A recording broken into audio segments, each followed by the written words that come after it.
Knudsen, you said that you won't allow Viktor Orban to take decisions on behalf of the whole European Union, but as you know, the accession process proceeds with unanimity at every step of the process. So do you have any suggestions?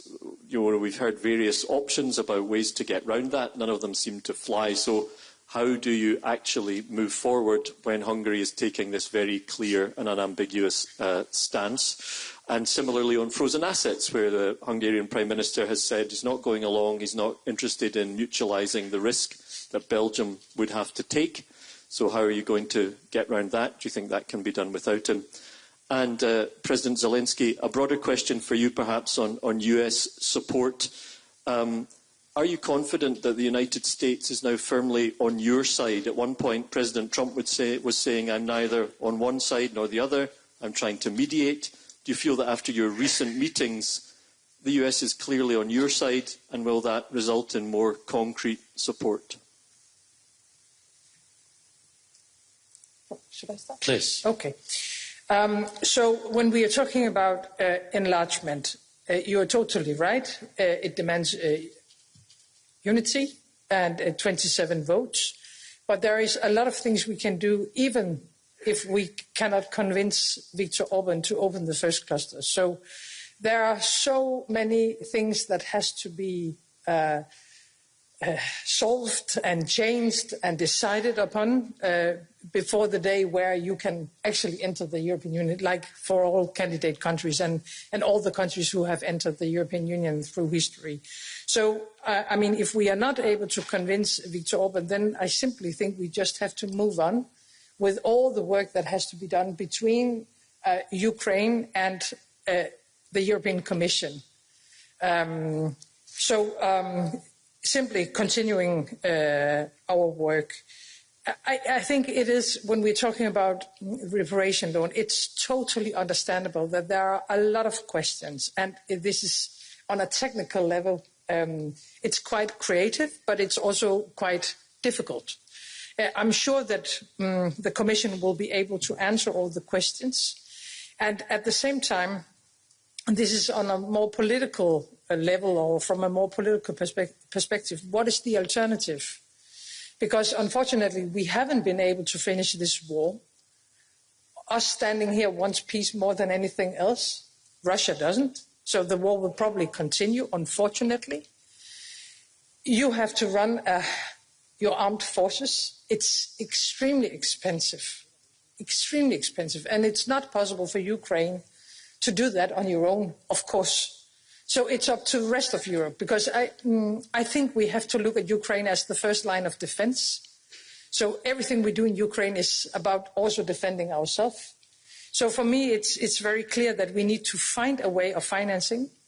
And if it's not this way with reparation loan, I haven't heard any other ideas that will have as much impact as this idea.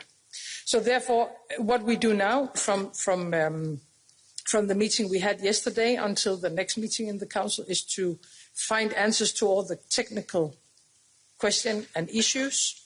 And then I think we will be ready to take a decision. And I know that the government in Belgium finds this very difficult, but my hope is and my belief is that we will be able to find a solution that will get support from all 27 countries. We do our best to have United States on our side. What can I say? Politically, diplomatically, and of course on the battlefield. On the battlefield, our soldiers, they are heroic people, and they have to stand and not make steps back. It's very difficult. It's very painful. It's a big tragedy, this war. But to show our strong position, it has big influence, really, on reality, which is in the United States. Because when Putin lied to President Trump, his team, and etc., on different channels, they had connections, lied that they are occupying our territory, that they will occupy us, and that in 1 month they will be in Pokrovsk, and in 2 months they will occupy all the eastern parts of our country. Then they will go to Kharkiv or to Dnipro, to Kiev in 3 months, 4 months. They showed some maps, something, something strange, and etc. I saw a lot of these things. So you have just to break all these narratives. That's what our soldiers, I'm very thankful to them, that's what our soldiers do, and that's what our team diplomatically does. Thank you. We are running short of time. I have time maybe for one short question. Final question, we'll go for Freedom TV.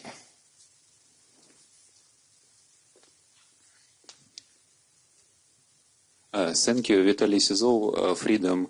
2 questions for President. Of course, there is more urgent needs of Ukraine, but maybe you already discussed the possible participation of Ukraine in flagship project of defense of Europe, of this common project that you discussed yesterday with the European leader. And questions for Prime Minister. To close the topic of frozen assets, could you say after these 2-day discussions that you became closer, 1 step or 2 steps closer to adopt this decision about reparation loan? Thank you. Well, when it comes to the reparation loan, we need at some stage to take an official formal decision. We cannot do that in an informal council meeting as we had yesterday. But what we can do during days like these in Copenhagen is to have discussions and to go deeper into the substance. And that is what we have tried to do together. So yes, I think we have moved closer, but we haven't. I mean, we are not there yet to conclude and to take a decision, but that was not the plan for these days. No, because it's an informal meeting and we don't take decisions. So the idea is to take decisions later on, but to prepare them and to have the political decisions. And that is exactly what we have been doing. And I think it has been quite good. The other question about including or to have Ukraine integrated in a flagship project or in this idea of building a kind of a drone wall, I would let the president answer, but I would just say from a European Union perspective, it's impossible to build up the needed capabilities to secure Europe without Ukraine, because you are unfortunately the specialists. So in one way or another, I hope that we will be able to have your experiences, that we can learn from your soldiers and from your experts. And if we want to secure Europe, if we want to rearm Europe, I think we have to think Ukraine as a part of this rearming from the very beginning. If we speak about drone project, yes, yeah, about this. Sorry.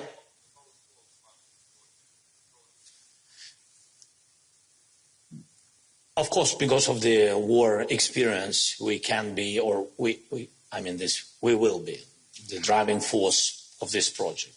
In any case, just we are at the very beginning of these discussions. Very beginning of public discussions. Of course, step by step, we understand how to organize this project. But it's a big work. Yes, for this we need experience. We need to share experience, and it's fair. And this is just a decision because countries of Europe, yes, like such strong partners, close partners like Denmark, helped us and continuing doing this from the very beginning of the war. And of course, they put money, they put strength to our army from the very beginning and supported our people.